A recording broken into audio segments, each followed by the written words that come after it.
Karma just hit your enemies so hard. There is a strange justice in the world, a justice that does not scream, does not announce itself, but arrives quietly, like a shadow slipping through the night. The ancients never called it karma, but they understood its essence. Marcus Aurelius wrote, "The wrongdoer does wrong to himself. He who commits injustice is unjust to himself. He is the worse for it." We do not need to strike back. We do not need to waste our lives poisoning our soul with vengeance. For those who choose malice, destruction is already sown into their very actions. The hand that throws the stone is also the hand that trembles. The tongue that lies is also the tongue that corrodes its own heart. When enemies rise against us, they believe they wound us. But time reveals the truth. Every deceitful act, every betrayal, every cruelty is a chain they wrap around their own neck.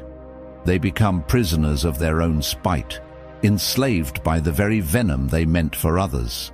Seneca once warned, "He who wrongs others does himself more harm." And this is the hidden law. The moment they choose hatred, they plant seeds that cannot bring peace, only decay. They may walk with pride, they may laugh in their arrogance, but sooner or later, their own spirit begins to collapse under the weight of their choices. And what of us? We must not beg for revenge. We must not corrupt our character in pursuit of retribution. Our task is to rise above, to practice self-control, to keep our reason sharp, and to let the universe deal its justice. For the universe, in its quiet and merciless way, always does. Remember, true strength is not in answering insult with insult, nor fire with fire. True strength is in silence, in watching with steady eyes as those who sought to harm us destroy themselves. As Marcus Aurelius reminded himself, the best revenge is not to be like your enemy, the slow burn of guilt and restlessness. The greatest punishment your enemies suffer is not always visible. It is the silent fire that consumes them from within. You see, every act of malice leaves a trace upon the soul. A man may deceive others, but he cannot escape himself. Epictetus once said, "No man is free who is not master of himself." And the one who chooses envy, betrayal, or cruelty is no master. He is a slave to his own corruption. At first, he may celebrate his deceit.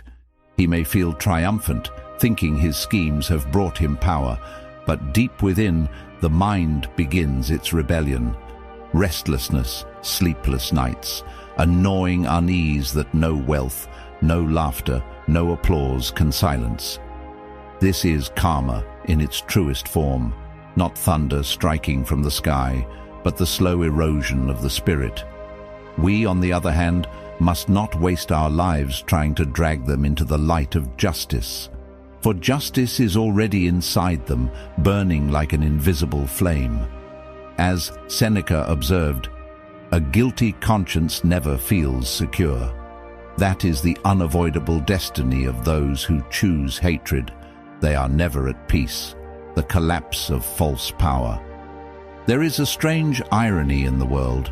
Those who harm others believe they are building strength, when in reality they are building their own downfall. For every act of cruelty, every lie, every betrayal, these are not signs of power, but cracks in their own foundation.